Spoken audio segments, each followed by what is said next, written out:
નમસ્કાર વિદ્યાર્થી મિત્રો, ગયા લેક્ચરમાં આપણે કોઈ પણ સંકર સંખ્યા આપેલી હોય એને યામ પદ્ધતિમાં પછી એનું આર્ગન સમતલ શું કહેવાય, બરાબર, કઈ રીતે દર્શાવાય, આર્ગન સમતલ ઉપરનો બિંદુઓ, પછી કોઈ પણ બિંદુ આપેલું હોય એનું ઉગમ બિંદુથી અંતર કેટલું થાય આપણે ખ્યાલ છે, બરાબર. માનાંકનો જેટલો મોડ આવે એટલે કે √x² + y², પછી કોઈ પણ સંકર સંખ્યા એનું અનુબદ્ધ સંકર સંખ્યા એ યામ પદ્ધતિમાં આપણે આર્ગન સમતલની અંદર એનો શું મિનિંગ થાય, કઈ રીતે દર્શાવાય એને આર્ગન સમતલમાં, એના વિશે બધો અભ્યાસ કર્યો હતો.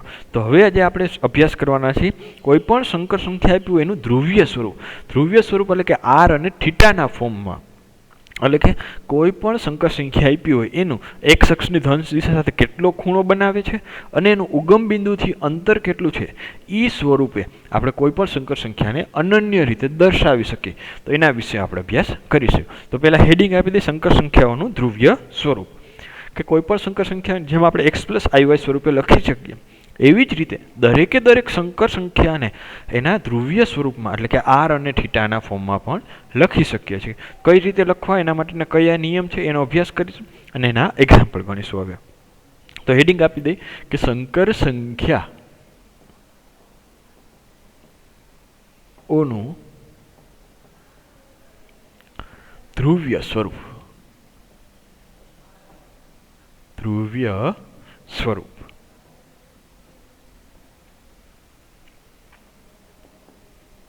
બરોબર. ઓકે, તો કોઈ પણ સંકર સંખ્યા આપી હોય અને આર અને થીટામાં ફોર્મમાં લખી શકીએ. જેમ કે આપણે થોડુંક આકૃતિ ઉપરથી થોડોક અભ્યાસ કરી. પહેલાં તો સૌ પ્રથમ કે આર શું, કેટલું થીટા શું. આર શું એ તો ખ્યાલ છે, બરાબર. આપણે ગયા લેક્ચરમાં અભ્યાસ કર્યો હતો કે આર એટલે શું, તો કે ઉગમ બિંદુથી એની કોઈ પણ જે સંકર સંખ્યા આપેલી હોય એનું ઉગમ બિંદુથી અંતર કેટલું થાય એ આપણે આર દર્શાવે.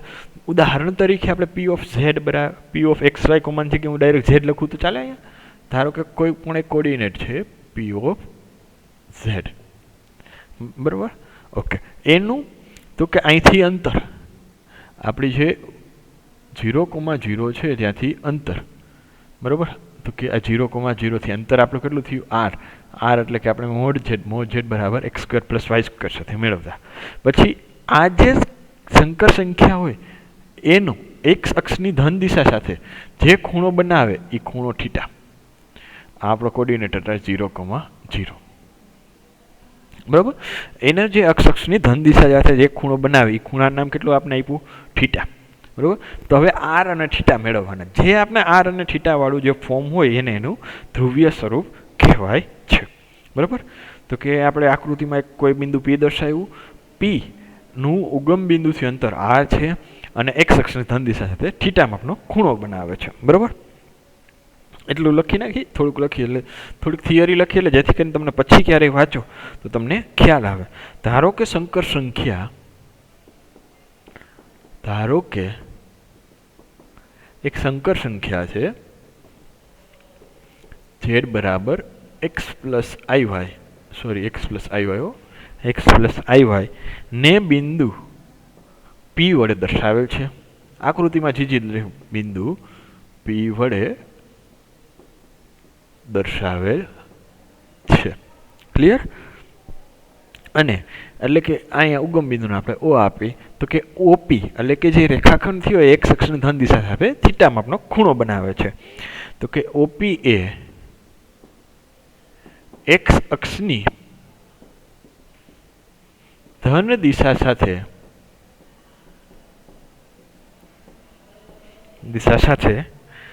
થીટા માપનો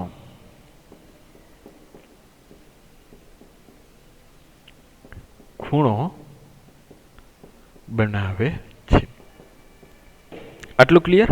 ઓકે, તો કે હવે આના મદદથી આપણે આર અને થીટા મળી જાય. તો કે આર એટલે કે કોઈ પણ બિંદુનું ઉગમ બિંદુથી અંતર અને થીટા એટલે કે એ બિંદુનું એક્સ અક્ષની ધન દિશા સાથે ખૂણો બનાવેલો. તો યામ પદ્ધતિનું કોઈ પણ બિંદુ હશે એને આર અને થીટા, જેમ એક્સ કોમા વાય એટલે કે 1 2 ને 1 અને 1 ની રીતે દર્શાવે. 1 2 તમને કહી એટલે ખબર પડી જાય તમને એક્સ એક્સ ઉપર 1 વાય એક્સ ઉપરના 2, જ્યાં કોર્ડિનેટ ભેગા થાય એ જ એ 1, 2 એ એક જ મળે, બીજી એક રીતે 1 કોર્ડિનેટ દર્શાવી શકીએ નહીં એક્સ વાય સમતલમાં. તો એવી જ રીતે જો તમારી પાસે આર અને થીટા હોય કોઈ પણ બિંદુના, તો એને અનન્ય રીતે એટલે એક અને માત્ર એક જ રીતે આર અને થીટા આપી દઈ તો કે એક્સ અક્ષની ધન દિશા ખૂણો માપી દો, ઓકે આટલો ખૂણો, પછી અંતર ઉગમ બિંદુથી કેટલું તો કે આટલું અંતર, તો ત્યાં જે બિંદુ મળે એ એક અને માત્ર એક જ રીતે મળી શકે અને એ જ બિંદુ મળે, એના સિવાય કોઈ પણ બિંદુ મળે નહીં. તો એવું પણ કહી શકાય કે આર્ગન સમતલના દરેક બિંદુઓને આર અને થીટા વડે અનન્ય રીતે મારે દર્શાવી શકાય છે. તો કે લખી લઈએ વાસ્તવિક સંખ્યાને કે શું કેમ લખશે, ચાલો લખીએ. બરોબર, બિંદુ પી એ વાસ્તવિક સંખ્યાઓની ક્રમયુક્ત જોડ, વાસ્તવિક સંખ્યાઓની ક્રમયુક્ત જોડ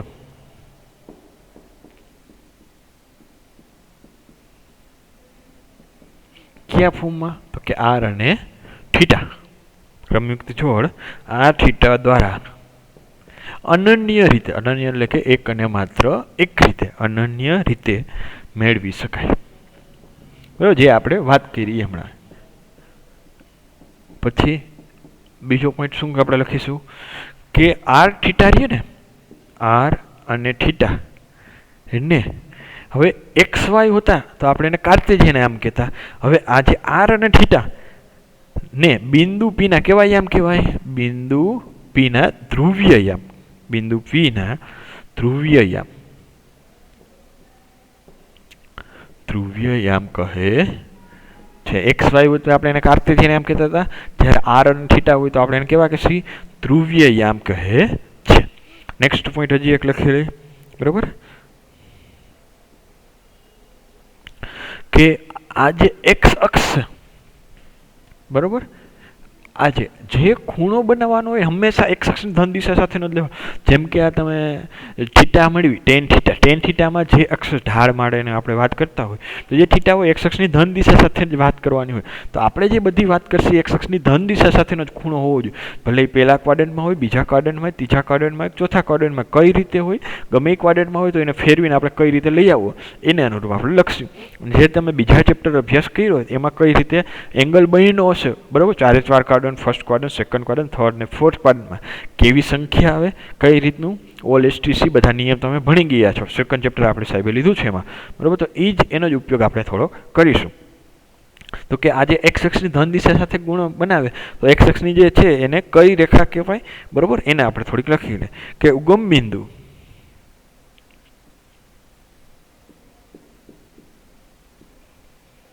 ને ધ્રુવ કહેવાય. ઉગમ બિંદુ ને આ ઉગમ બિંદુ રહ્યું એટલે કે એની સાથેથી વાત થાય તો એને શું કહેવાય, ધ્રુવ, અને એક્સ અક્ષની ધન દિશાને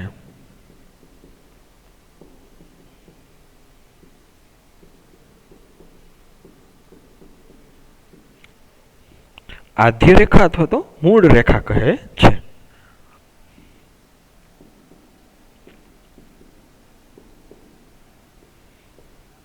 એટલે કે અત્યારે આપણે જે લખ્યું મૂળ રેખા હે છે, એટલે કે આ બધા હથિયાર છે. આ હથિયાર જો તમને ખબર હોય કે હથિયાર ભાઈ અહીંયા યુઝ થાય અને આમ કહેવાય હથિયાર, તો તમે એને વાપરી શકો. હવે તો તમે એમ કહો કે ભાઈ ઉગમ બિંદુથી તો ઉગમ બિંદુને શું કહેવાય, કાર્ટેશિયન આમ પદ્ધતિમાં ચાલો ઉગમ બિંદુ કહેવાય. પરંતુ જ્યારે આપણે ધ્રુવીય સ્વરૂપની વાત કરતા હોય ત્યારે એને શું કહેવાય, ધ્રુવ કહેવાય. ધ્રુવીય સ્વરૂપ માટે આને ધ્રુવ કહેવાય. આ એક્સ અક્ષને મુખ્ય રેખા અથવા તો મૂળ રેખા કહેવાય અથવા તો આદ્ય રેખા કહેવાય, અને આ થીટાને ધ્રુવીય યામ કહેવાય. જેમ આપણે વાસ્તવિક સંખ્યામાં વાત કરતા હોય તો આપણે એ રીતે વાત કરવાની. જેમ કે આર થીટાના ફોર્મમાં વાત કરતા હોય તો કે ઉગમ બિંદુ ત્યાં નહીં કહેવાય, આપણે એને ધ્રુવ કહી શકીએ, બરાબર. અને એક્સ અક્ષને ધન દિશા રાખે અને મૂળ રેખા અથવા આદ્ય રેખા કહે છે. તો ક્લિયર, આટલું થોડુંક આપણે જે ધ્રુવીય સ્વરૂપ માટેની જે સંકર સંખ્યાનું યામ પદ્ધતિનું જે સ્વરૂપ હતું એના વિશે થોડીક વાત કરી. હવે તો કે ધ્રુવીય સ્વરૂપના કોર્ડિનેટ આપણે જાણતા કોના હોય, તો કે એક્સ વાયમાં જાણતા હોય એને ધ્રુવીયમાં કન્વર્ટ કરવા હોય, એમાં ધ્રુવીય સ્વરૂપમાં લઈ જવા હોય તો કઈ રીતે લઈ જવા, હવે એ મેઇન વસ્તુ એ શીખવાની છે. હવે કોઈ પણ એક સંકર સંખ્યા આપેલી છે કે ઝેડ બરાબર એક્સ પ્લસ આઈ વાય. ક્લિયર? હવે જો આ જે કોર્ડિનેટ છે, આ જે કોર્ડિનેટ ઝેડના, કોના કોર્ડિનેટ? ઝેડના, એ ધ્રુવીય સ્વરૂપમાં કોઈ પણ મેળવવા હોય તો કઈ રીતે મળે? R cos theta R sine theta, R cos theta comma R sine theta, R cos theta R sine થીટાનો ઉપયોગ કરી તમે કોઈ પણ યામ સમતલનું કોઈ પણ બિંદુ આપેલું હોય આપણે તો એ બિંદુના યામ મેળવી શકીએ. આર એટલે ઉગમ બિંદુથી એનું અંતર અને થીટા એટલે કે એક્સ અક્ષની ધન દિશા સાથે એનો ખૂણો. જો આપણે બે વસ્તુ ખબર હોય તો મેળવી શકીએ. તો હવે તો કે R cos theta R sine theta, જેમ આપણે કાર્ટેશિયન યામ પદ્ધતિમાં એક્સ વાયનું કામ છે એ જ કામ ધ્રુવીય સ્વરૂપ માટેનું, ધ્રુવીય યામ પદ્ધતિનું આ જે ધ્રુવ સ્વરૂપ છે બરોબર, એના માટેનું કોણ કામ? એક્સ એટલે કે આર કોસ થીટા, વાય એટલે કે આર સાઇન થીટા. તો કે કાર્ટેશિયન માટે એક્સ વાય, ધ્રુવીય માટે r cos theta R sine theta. તો આપણે મેળવવાનું શું? તો કે આ બંને વચ્ચેનો રસ્તો, બંને વચ્ચેની સરખામણી, બંને વચ્ચેની સરખામણી કરી દે એટલે કે જો ઝેડ માટે ધ્રુવીય માટેની વાત કરતા હોય તો કે ઝેડના કોર્ડિનેટ કેવા હોય ધ્રુવીય માટેના? તો કે R cos theta comma R sine theta. R સરખાઈ કરી નાખી જરીક એક જ મિનિટ.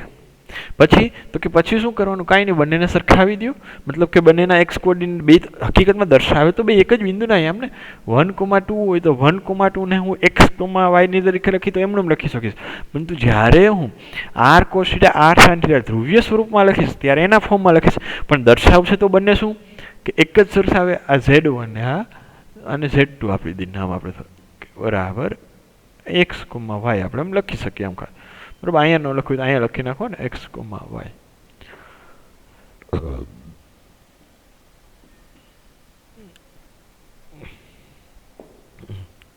તો કે બંને દર્શાવે સમખું, તો બંને કોઈ પણ યામ પદ્ધતિના એક જ બિંદુ દર્શાવે તો બંનેના કોર્ડિનેટની વાત કરીએ આપણે બરોબર.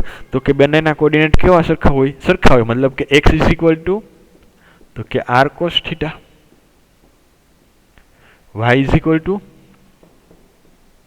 R sine theta, X is equal to R cos theta, Y is equal to R sine theta. Clear? Okay.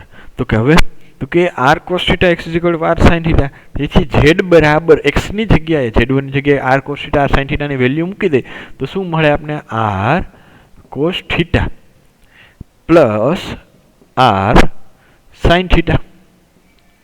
તો કે એમાંથી આપણે આર કોમન કાઢો, આર કોમન કાઢશો તો મળશે તમને cos theta plus i sine theta. જે આ cos theta plus r sine theta મળ્યું એને જ આપણે ધ્રુવીય સંકર સંખ્યાનું ધ્રુવીય સ્વરૂપ કહે છે કે Z બરાબર r cos theta R sine theta ને સંકર સંખ્યાનું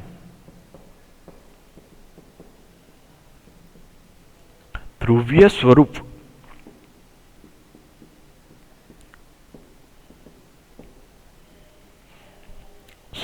કહેવાય છે. જ્યાં આર બરાબર તો કે આર એટલે આપણે ખબર છે તો ઉગમ બિંદુથી અંદર, ઉગમ બિંદુથી અંદર એટલે કે અંડર રૂટ ઓફ માનાંક એટલે કે X square plus Y square. હવે X square plus Y square આપણે આપેલા હોય તો એના ઉપરથી આર મળી જાય બરોબર. અથવા તો આને બીજી રીતે કેવું હોય તો મોડ ઝેડ પણ કહી શકીએ આપણે માનાંક ઓફ ઝેડ એના ઉપરથી આર ઉપરથી આપણે એક્સ સ્ક્વેર પ્લસ વાય ઉપરથી આર મળી ગયા. પછી થીટા એંગલ કઈ રીતે મેળવવાનું એ આપણે ખ્યાલ છે બરાબર. હવે પહેલાં આરની વાત કરી દીધી, આર એટલે કે અંડર રૂટ. હવે થીટાને આપણે એનો કોણાંક કહીએ છીએ, કોણાંક એટલે કે ખૂણો બરોબર. આર એ ઝેડનો જ્યાં આર બરાબર મોડ ઝેડ એ ઝેડનો માનાંક છે. આરની વાત થઈ ગઈ. હવે થીટાની વાત કરી લઈએ કે થીટા શું દર્શાવે છે તો કે થીટા એ ઝેડનો કોણાંક દર્શાવે છે. કોણાંક દર્શાવે છે. તેને કોણાંક થીટાને આપણે દર્શાવવું હોય તો એને આર્ગ્યુમેન્ટ ઓફ ઝેડ વડે દર્શાવાય છે.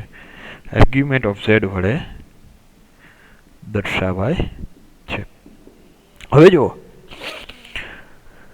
હવે તમારા જે કોઈ પણ કોર્ડિનેટ હોય એની માટેની 4 શક્યતા છે, બરાબર. કાં તો જો એક્સ અને વાય બંને ધન હોય, એક્સ અને વાય બેને કેવા હોય, ધન હોય, તો ક્યાં આવશે? ફર્સ્ટ ક્વાડ્રન્ટમાં. ફર્સ્ટ ક્વાડ્રન્ટમાં આવે તો થીટા કેટલો મળે? એક્સ અક્ષની ધન સાથે આટલો. સેકન્ડ પોસિબિલિટી કે કાં તો તમારો એક્સ નેગેટિવ હોય અને વાય કેવો હોય? Positive. X negative Y positive. X negative એટલે કે એક્સ અક્ષ આ કોર્ડિનેટ, વાય પોઝિટિવ એટલે આ અક્ષ ઉપરની અક્ષ. તો ક્યાં આવે તમારો કોઈ પણ બિંદુ હોય? અહીંયા આવે. તો ત્યાં થીટાનું મૂલ્ય, તો કે થીટાનું મૂલ્ય એક્સ અક્ષની ધન દિશા સાથેની જ વાત કરવાની, તો કે થીટા બરાબર આટલો આવે. ઓકે. થર્ડ પોસિબિલિટી કેવી આવે કે એક્સ નેગેટિવ હોય, વાય નેગેટિવ હોય. જો બંને કોર્ડિનેટ નેગેટિવ હોય તો તમારે આપણો કોઈ પણ હોય પી એ ક્યાં આવે? અહીંયા આવે. તો કોઈ પણ આવે છે, બરાબર. તો આપણો થીટા કેટલો થશે? તો કે આપણો થીટા આટલો. ઓકે. લાસ્ટ પોસિબિલિટી કે જો તમારો એક્સ પોઝિટિવ હોય પણ વાય નેગેટિવ હોય તો આપણો ક્યાં આવે થીટા? બિંદુ અહીંયા આવે. તો આપણો મુખ્ય કોણાંક કેટલો થાય? મુખ્ય ખાલી કોણાંક કેટલો થાય? એક્સ અક્ષની ધન દિશા સાથેનો ખૂણો. મતલબ કે 0 થી 2π, 0 થી 2π ની અંદર વેરી થાય થીટાનું મૂલ્ય. ક્યાંથી ક્યાંનું? તો કે 0 થી 2π. 0 less than equal to 2π, theta less than equal to 2π. એટલે કે એની અંતરાલની લંબાઈ આવશે 0 થી 2π સુધીની હોઈ શકે છે કાંઈ પણ. આટલું ક્લિયર? અહીંયા કેવા કે એક્સ અને વાય બે કેવા હોય? પોઝિટિવ હોય. તો જ્યાં નોટ કરી લેવું. પછી સેકન્ડ ક્વાડ્રન્ટમાં તો કે X negative, Y positive. Third ક્વાડ્રન્ટમાં તો કે બે negative, X negative, Y negative. Fourth ક્વાડ્રન્ટમાં તો કે એક્સ પોઝિટિવ, વાય નેગેટિવ. આ વાત થઈ ગઈ. પરંતુ આપણે જે વાત કરવાની છે, આર તો બધાને ઇઝી રીતે મળી જશે, બરાબર. આર મળી જશે થોડુંક, તો એટલે 50% કામ થઈ ગયું. પછી મેઇન વસ્તુ જે છે એ થીટા મેળવવાની વાત છે. કોની વાત છે? થીટા મેળવવાની. હવે થીટા આપને જો આખું આપણે કીધું કે 0 થી 2π ની અંદર કાં તો first quadrant, second quadrant, third quadrant, fourth quadrant, 4માંથી એક ક્વાડ્રન્ટમાં આવશે. એટલે કે બરાબર. તો જો થીટા આપણે ફર્સ્ટ ક્વાડ્રન્ટમાં હોય તો ઇઝીલી છે, સેકન્ડ ક્વાડ્રન્ટમાં હોય તો પણ થોડુંક ઇઝી, પણ થર્ડ ક્વાડ્રન્ટમાં, ફોર્થ ક્વાડ્રન્ટમાં આવે તો એંગલ થીટાનું મૂલ્ય બહુ વધી જાય છે. અને પણ વેરી તો 0 થી 2π એટલે કે 2π અંતરાલમાં થાય. તો ઇન જનરલ આપણે જે વાત કરશે, હવે જે થીટા લેવાની વાત કરશે, જે થીટા કયો લેશે તો કે તમે અભ્યાસ કર્યો હોય second -5 theta less than equal to π સુધીની વાત કરશે. એટલે કે જો કોઈ પણ આપણે આ આકૃતિ ધ્યાનથી સાંભળજો અને સમજજો. જો આટલું સમજી જશો તો ક્લિયર તમારું, બરાબર. જો કોઈ પણ બિંદુ તમારું ફર્સ્ટ ક્વાડ્રન્ટમાં હોય, ક્યાં બિંદુ હોય?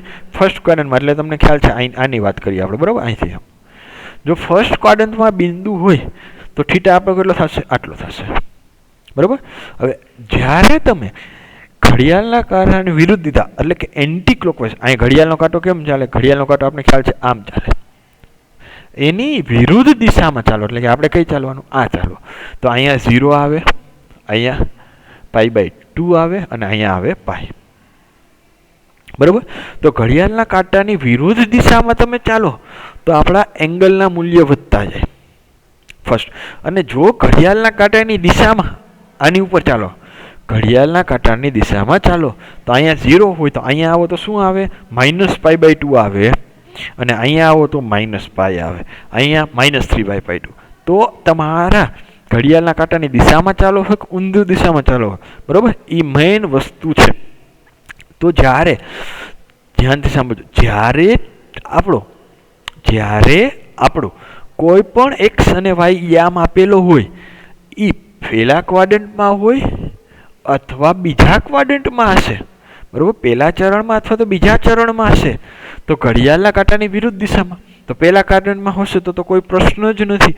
તો કે તે આપણે કાંઈ થીટા હશે એ જ આપણો મેઇન આવશે. મુખ્ય કોણાંકની વાત કરી છે આપણે, એ જ થીટા આપણો મુખ્ય કોણાંક. પરંતુ જ્યારે બીજા ક્વાડ્રન્ટમાં આપશે ત્યારે તો બીજા ક્વાડ્રન્ટમાં આપે એટલે મતલબ કે જ્યારે થીટા કેવો આપે? અહીંયા કોઈ પણ અહીંયા કોર્ડિનેટ આપ્યું હોય તો એનો જ્યારે આપણે મુખ્ય કોણાંક એટલે કે આનો એક્સ અક્ષની સાપેક્ષે, આ બિંદુનો એક્સ અક્ષની સાપેક્ષે એક્સ અક્ષની ધન દિશા સાથેનો જે ખૂણો બનાવે એ મેળવવો હોય મુખ્ય કોણાંક 0 થી π/2 માટે, તો આપણે શું કરશે? બરોબર. પછી થર્ડ ક્વાડ્રન્ટમાં છે ત્યારે શું કરશે અને ફોર્થ ક્વાડ્રન્ટમાં ક્યારે હશે ત્યારે આપણે શું કરશે એનો અભ્યાસ કરી લઈએ આપણે, લખીને નોંધ કરીને તમે, જેથી કરીને તમારે ખાલી એટલું જ જોવાનું ફર્સ્ટ ક્વાડ્રન્ટમાં તો ઈને મૂલ્ય, જ્યારે ફોર્થ ક્વાડ્રન્ટમાં જ્યારે આમાં સેમ જ છે, જો જ્યારે આમાં હોય ત્યારે આ, જ્યારે ફોર્થ ક્વાડ્રન્ટમાં હોય ત્યારે કેવો તમારો ખૂણો આવે છે તો કે ઋણ આવે છે, ત્યારે કઈ સાઈડમાં ચાલવાનું, જો પહેલા અને બીજા ક્વાડ્રન્ટમાં હોય ઘડિયાળના કાંટાની વિરુદ્ધ દિશામાં, ત્રીજા અને ચોથા ક્વાડ્રન્ટમાં હોય ત્યારે ઘડિયાળની કાંટાની દિશામાં ચાલો, એટલે કે આમ ચાલો. એમ ચાલશો તો અહીંયા ક્યાં આવશે, જે કાંઈ પણ તમને મળે એનો માઇનસ કરી નાખો. ક્લિયર. જ્યારે આમાં હશે, જ્યારે સેકન્ડ ક્વાડ્રન્ટમાં હોય ત્યારે પાઈ માઇનસ તમારો થીટા એ મુખ્ય કોણાંક થશે, અને જ્યારે થર્ડ ક્વાડ્રન્ટમાં હશે ત્યારે થીટા માઇનસ પાઈ એ તમારો મુખ્ય કોણાંક થશે. બરાબર. અહીંથી આ અંતર દેખાડશે, અહીંથી અહીંયા હશે ત્યારે તમને આ અંતર દેખાડશે અને અહીંથી આ અંતર દેખાડશે. ફર્સ્ટ ક્વાડ્રન્ટ માટે થીટાનો થીટા, સેકન્ડ ક્વાડ્રન્ટ માટે phi minus theta, third quadrant માટે theta minus phi, fourth quadrant માટે માઇનસ થીટા. એ તમારા મુખ્ય કોણાંક ક્યારે કઈ ડાયરેક્શનમાં કઈ ડાયરેક્શન, આકૃતિ થોડીક જોઈ લ્યો, એક્ઝામ્પલ જોશે એટલે વધારે ખ્યાલ આવશે. જો બિંદુ તમારું ફર્સ્ટ ક્વાડ્રન્ટમાં આવે તો તમારો જે થીટા મળે એ જ આપણો મુખ્ય કોણાંક. આપણે જે અગાઉ વાત કરી ને અહીંયા આ થીટા રહ્યો ને આર્ગ્યુમેન્ટ ઓફ ઝેડ, આને આપણે કોણાંક કહીએ છીએ, પણ મુખ્ય કોણાંક આપણે જોતો હોય, જેમ કે તમે સેકન્ડ ચેપ્ટરમાં આપણે મુખ્ય ઉકેલ તમે ચર્ચા કરતા કે મતલબ કે જો પહેલાં તમે કોઈ પણ થીટા મેળવતા, બરાબર, તો કે 2π સર્કલ એકવાર 2π આટો ફરી જાય, વધારે પછી પાછો આટો ફરતા, એને પછી તમે 2πના કન્વર્ટ કરીને લઈ આવતા, ત્યારે આપણે તમે કહેતા કે આ મુખ્ય ઉકેલ છે એનો. તો એવી જ રીતે આપણે મુખ્ય કોણાંકની વાત હોય તો મુખ્ય કોણાંકનું મૂલ્ય -π થી πની વચ્ચે વેરી થાય. તો -π થી πને આપણે બે ભાગમાં ડિવાઈડ કરી દીધા. એક તો ઘડિયાળની કાંટાની દિશામાં, ઘડિયાળ કાંટાની વિરુદ્ધ દિશામાં. ઘડિયાળની કાંટાની દિશામાં તમે ચાલશો તો 0 થી π, ઘડિયાળની કાંટાની વિરુદ્ધ દિશામાં એટલે કે ત્રીજા અને ચોથા ચોરણની વાત કરવી હોય તમારે ત્યારે ઘડિયાળની કાંટાની વિરુદ્ધ દિશામાં એટલે કે 0 થી આગ ચાલવા હોય -π બેઠો અહીંયા આવે તો -π. અહીંયા તમે જો આખો એક રાઉન્ડ તો પૂરો જ થઈ ગયો, અડધા તમે અહીંથી આવ્યા, અડધા તમે અહીંથી આવ્યા, એટલે આખો રાઉન્ડ એક પૂરો કરવાનો તો આખો રાઉન્ડ તો ક્લિયર થઈ ગયો. મતલબ કે આની લંબાઈ કેટલી હશે, 2π જ હશે, જ્યારે આગળ 0 થી 2πની લંબાઈ 2π જ છે, એટલે એ કોઈ પ્રશ્ન નથી. સેકન્ડ કે ફર્સ્ટ ક્વાડ્રન્ટમાં હોય તો આપણે થીટા જે મળે એ જ થીટા, એ જ મુખ્ય કોણાંક. સેકન્ડ ક્વાડ્રન્ટમાં જ્યારે કોર્ડિનેટ આવશે આપણો ત્યારે પાઈ માઇનસ થીટા કરશે, થર્ડ ક્વાડ્રન્ટમાં આવશે ત્યારે થીટા માઇનસ પાઈ, ફોર્થ ક્વાડ્રન્ટમાં આવશે ત્યારે માઇનસ વડે મલ્ટીપ્લાય કરી દેશે. કઈ રીતે આગળ જોઈએ એટલે વધારે થોડોક ખ્યાલ આવશે એક્ઝામ્પલ દ્વારા. આ આકૃતિ લખી લેજો, ખાલી દોરી લેજો, અને આ આકૃતિ દોરી લીધી, બરાબર. પછી હવે એક્ઝામ્પલમાં જેમ જેમ જરૂર પડશે ને એમ સમજતા જશે, એટલે સ્ટેપ બાય સ્ટેપ, તો ત્યારે તમારે વધારે ક્લિયર થશે. તો એક એક્ઝામ્પલ દ્વારા આનો આગળ વધીએ કે ઉદાહરણ નંબર 7 આપણે મળેલું છે કે શું કીધું છે. જો આ એક જ મિનિટ, આકૃતિમાં આપણે લખ્યું કે ભાઈ જો કોર્ડિનેટ તમારું અહીંયા હોય થર્ડ ક્વાડ્રન્ટમાં ત્યારે એંગલ કેટલો થાય, આ એંગલ લેવાનો થાય, બરાબર. જ્યારે ફોર્થ ક્વાડ્રન્ટમાં હોય ત્યારે આ એંગલ આવશે તમારો, ફર્સ્ટ ક્વાડ્રન્ટમાં ત્યારે આ એંગલ, અને સેકન્ડ ક્વાડ્રન્ટમાં હોય ત્યારે આ એંગલ, બરાબર. એક્સ અક્ષની પણ એંગલ હંમેશા લેવાનો કોને, એક્સ અક્ષની ધન દિશા સાથેનો, અને એને મુખ્ય કોણાંક કહેવામાં આવે છે. તો ઉદાહરણ નંબર 1 જોઈએ આપણે 7 નંબરનો, જેથી ક્લિયર થઈ જશે. ઉદાહરણ નંબર 7 કે સંકર સંખ્યા આપેલી છે. પહેલાં આપણે સંકર ચેપ્ટરમાં શું ભણ્યા હતા, બે સંકર સંખ્યાના સરવાળા, બાદબાકી, પછી ગુણાકાર, ડિવિઝન, પછી એની વ્યસ્ત સંકર સંખ્યાને એવું બધું આપણે અભ્યાસ કર્યો. તો હવે એને ધ્રુવીય સ્વરૂપમાં કન્વર્ટ કરતા જઈએ છીએ કે સંકર સંખ્યા z બરાબર 1 + i√3, 1 + i√3 ને ધ્રુવીય સ્વરૂપમાં દર્શાવો, ને ધ્રુવીય સ્વરૂપમાં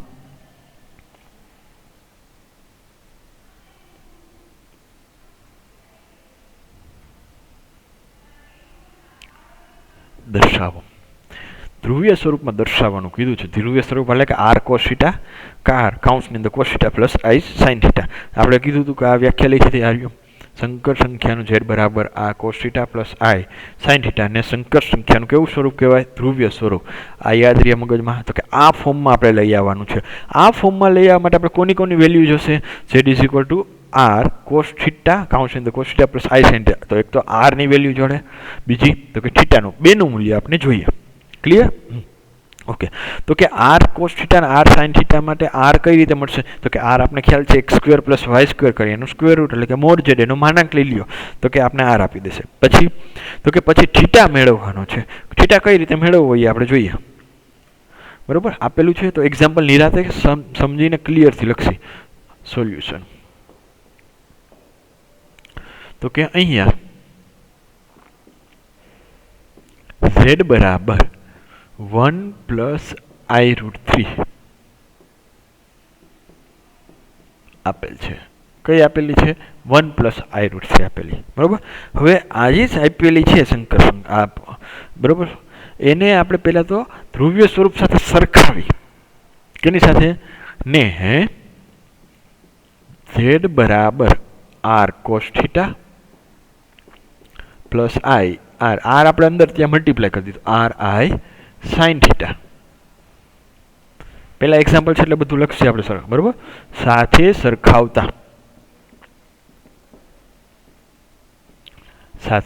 સરખાવતા એની સાથે સરખાવશી તો આપણે આર કોસ થીટા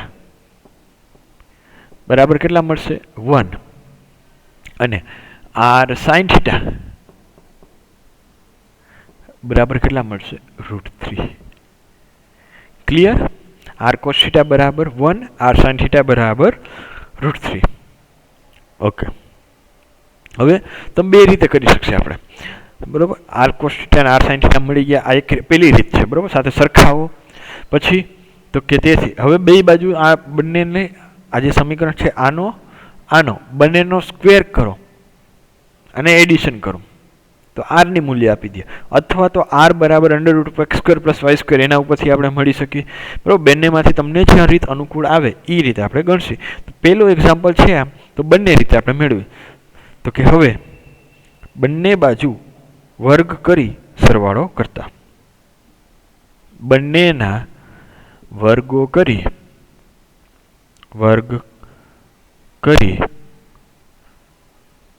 સરવાળો કરતા જે મેથડ અનુકૂળ આવે. પછી આપણે કઈ રાખવી પછી વાત કરી લઈએ. તો કે r square cos square theta પછી બે ડાબી બાજુના વર્ગ કરી પછી 1 ડાબી બાજુના તો કે r square sine square theta વર્ગ કર્યા, બેના સરવાળા કરો. ડાબી બાજુનો વર્ગ કર્યો, જમણી બાજુનો 1 નો સ્ક્વેર પ્લસ રૂટ 3 નો સ્ક્વેર. હવે તો કે આમાંથી આર સ્ક્વેર કોમન નીકળશે. આર સ્ક્વેર કોમન કાઢો તો વધશે કેટલા? Cos square theta plus sine square theta બરાબર 1 પ્લસ રૂટ 3 નો સ્ક્વેર એટલે કે 3. તો કે આર સ્ક્વેર હવે ખ્યાલ છે cos square theta plus sine square theta એ તો 1 થાય તો બચશે કેટલા? આર સ્ક્વેર બરાબર 4. ધેરફોર આર બરાબર તો કે 2. કેમ આર બરાબર 2 જ આવ્યા? ખાલી પ્લસ ઓર માઇનસ 2 નું આવ્યા. કેમ? કારણ કે પ્લસ ઓર માઇનસ 2 નું આવે. આર છે એ શું દર્શાવે? ઉગમ બિંદુથી બિંદુના બિંદુનું અંતર દર્શાવે. આર શું દર્શાવે? અંતર, અને અંતર ક્યારેય ઋણ હોય નહીં. કારણ લખવું તો આર ઇઝ ગ્રેટર ધેન 0 માટે આર માઇનસ 2 નું આવે. બરોબર, અને cos square theta plus sine square theta એ તો 1 થાય તો ખ્યાલ છે બધાને. તો એ લખી નાખી. ચાલો, cos square theta plus sine square theta is equal to 1. Clear? આટલું તો આર બરાબર 2 મળ્યા. હવે ધ્રુવીય સ્વરૂપ માટે આપણે આર મળી ગયા. આપણે હવે થીટા મેળવવાનો છે. તો કે થીટા આપણે મેળવી, જો આ જે સમીકરણ આપણે મળ્યું સરખાવતા આપણે આર કોસ થીટા બરાબર 1 ને આર સાઇન થીટા બરાબર રૂટ 3 મળ્યા, એમાં આર મૂકી તો કે R cos theta is equal to 1. બીજું આપણે મળ્યું હતું r sine theta is equal to root 3. તો આર ની જગ્યાએ કેટલા મળ્યા? આપણે 2 મળ્યા તો કે 2 મૂકો. 2 cos theta is equal to 1. Therefore cos theta is equal to 1/2. અહીંયા 2 મૂકો તો કે 2 sine theta is equal to root 3. Therefore sine theta is equal to root 3/2. તો કોસ થીટા બરાબર 1/2, સાઇન થીટા બરાબર રૂટ 3/2. બે વસ્તુ મળી ગઈ આપણે. ઓકે, હવે તમારે ત્રિકોણમિતિ જે તમે 10મા ધોરણમાં એ બધી બીજા ચેપ્ટરમાં તમે ભણ્યા છો કે કોસ થીટા બરાબર 1/2. હવે થીટાનું મૂલ્ય ક્યાં 1/2 થાય? કયા થીટા માટે કોસ 1/2 થાય અને કયા થીટા માટે સાઇન 1 રૂટ 3/2 થાય? પેલું આ ક્લિયર. બીજી વસ્તુ કે આપેલું જે બિંદુ છે કયા ક્વાડ્રન્ટમાં છે, કયા ચરણમાં છે, એના ઉપર જે થીટા મળે એના ઉપર પછી આપણે કાંઈ રીઅરેન્જમેન્ટ કરવું પડશે ને, કારણ કે આપણે મુખ્ય કોણાંક મેળવ્યો છે. તો કે અહીંયા 1+√3i છે, એટલે કે એક્સ કોર્ડિનેટ કેવો હોય >0, વાય કોર્ડિનેટ કેવો હોય >0, એક્સ ધન વાય ધન, મતલબ કે પહેલા ચરણમાં આવશે, એક્સ ધન છે વાય ધન છે, જ્યાં આવે ને પણ આવશે ક્યાં પહેલા ચરણમાં આવશે, બરોબર, જ્યાં ઉપર નીચે જ્યાં આવતું હોય પણ આવશે પહેલા ચરણમાં. તેથી તો કે આ થીટા આપણો થશે અહીંયા થીટા થાય અને પહેલા ચરણમાં હોય આપણે વાત કરી હતી જ્યારે કાંઈ પણ પહેલા ચરણમાં આવે ત્યારે એનો મુખ્ય કોણાંકનું મૂલ્ય કેટલા જેટલું હોય એટલું ને એટલું જ રહેશે, એટલે મતલબ કે જે કાંઈ પણ મળશે એની આપણે જ રહેશે. તો આપણે કેના માટે કે કયા થીટા માટે 1/2 કોસ થાય અને સાઇન થાય √3/2. યાદ કરો ટેબલ યાદ કરશો કેટલા આવશે π/3 કે 6 π/3 માટે, એટલે કે 60 કોસ 60નું મૂલ્ય 1/2 અને સાઇન 60નું મૂલ્ય √3/2 થાય. એકવાર એવું હોય તો ફરીથી ટેબલ એકવાર યાદ કરી લેજો અને લખી લેજો, જેથી કરીને બધી તમે ઉપયોગ થશે જ આમાં, બરોબર. આ ધ્રુવીય સ્વરૂપના માટે થીટા મેળવવા માટે કોસ સાઇન જ આવશે અને કોસ સાઇનના મૂલ્યની જરૂર પડશે. ક્યાં તો કે cos 30, cos 60, cos 45, cos 90, cos 0, આટલા મૂલ્ય યાદ કરી લેજો એટલે કામ થઈ જશે આપણું બધું. ક્લિયર આટલું? તો એક તો યાદ આવી ગયું કોસ 60નું મૂલ્ય 1/2 થાય, એટલે કે થીટા બરાબર π/3. ઓકે, તો જી મળી ગયા એને આપણે મૂકી દેવાના સ્વરૂપમાં મૂકી દેવાના. તો કે તેથી માગેલ કેવું માગેલ હતું ધ્રુવીય સ્વરૂપ, ધ્રુવીય સ્વરૂપમાં આપણે જનરલી કેવું લખતા r cos theta plus i sin theta. r ને મેં કોમન કાઢી લીધો, આપણે ઈ જ છે આગળ જે આપણે લખ્યું ઈ જ છે, જે સાથે સરખાવતા z બરાબર cos theta plus i sin theta માંથી r કોમન ખાલી કાઢી લીધો. તો કે r ની જગ્યાએ મૂકી દો, તો કે z બરાબર r બરાબર મળ્યા 2 cos થીટા એટલે કે π/3 plus i sin π/3, i sin π/3. તો આ જે આપણે મળ્યું z બરાબર 2 cos theta cos π/3 plus i sin π/3 એ આપણું માગેલ ધ્રુવીય સ્વરૂપ છે. કોનું? 1+√3i. તો 1+√3i ને આ જે લખ્યું એ આપણે વાસ્તવિક સંખ્યાના અનુસંધાનમાં લખેલું છે, અને જ્યારે અહીંયા લખેલું છે 2 cos π/3 પ્લસ i sin π/3 એ ધ્રુવીય સ્વરૂપમાં લખેલું છે. તો કે 1+√3i ને આ રીતે લખવા પણ લખી શકાય, બંને એકને એક વસ્તુ જ છે. અને થીટા આપણો પહેલા ચરણમાં છે એટલે કે થીટાનો થીટા જ રહેશે, એટલે કે મુખ્ય કોણાંકમાં કાંઈ ફેરફાર કરવાનું થશે નહીં. ઓકે, ક્લિયર આટલું? સમજાઈ ગયું? એક એક્ઝામ્પલ ઉદાહરણ નંબર 7. તો નેક્સ્ટ જે આપણો ઉદાહરણ નંબર 8 છે એનો આપણે નેક્સ્ટ લેક્ચરમાં અભ્યાસ કરીશું. ત્યાં સુધીમાં તમારે કેટલું કરવાનું? તો કે પહેલાં તો જે કાંઈ પણ કોસની સાઇનની વેલ્યુ છે એનો બધાનો સરખાએ અભ્યાસ કરી લેવાનો કે કોસ આટલા હોય તો કેટલા થાય, કોસ 60 હોય તો કેટલા થાય, કોસ 30 હોય તો, બરાબર, એકવાર જોશો એટલે આવડી જશે. તમે અગાઉ ભણેલા જ છો અને અત્યાર સુધી ઘણીવાર એનો ઉપયોગ થયો છે. બીજી એક વસ્તુ કામ કરવાની, બીજી કઈ વસ્તુ કે આ જે ડાયાગ્રામ છે એ ડાયાગ્રામ ધ્યાન રાખવાનો ક્યારે ફર્સ્ટ ક્વાડ્રન્ટમાં, સેકન્ડ ક્વાડ્રન્ટમાં, થર્ડ ક્વાડ્રન્ટમાં, ફોર્થ ક્વાડ્રન્ટમાં. જ્યારે પહેલા બીજા ચરણમાં હોય ત્યારે ઘડિયાળના કાંટાને વિરુદ્ધ દિશામાં આપણે મુખ્ય કોણાંકની મૂલ્ય લઈશું -π થી π સુધીનું, એટલા માટે. અને ત્રીજા ચોથા ક્વાડ્રન્ટમાં હોય તો ઘડિયાળના કાંટાની દિશામાં, એટલે કે -θ, થીટાનું -θ, અને ઓમાં હોય તો θ-π રીતે. ક્લિયર આટલું? અહીંયા સુધીનું રાખી નેક્સ્ટ લેક્ચરમાં આગળ અભ્યાસ કરીશું. Thank you.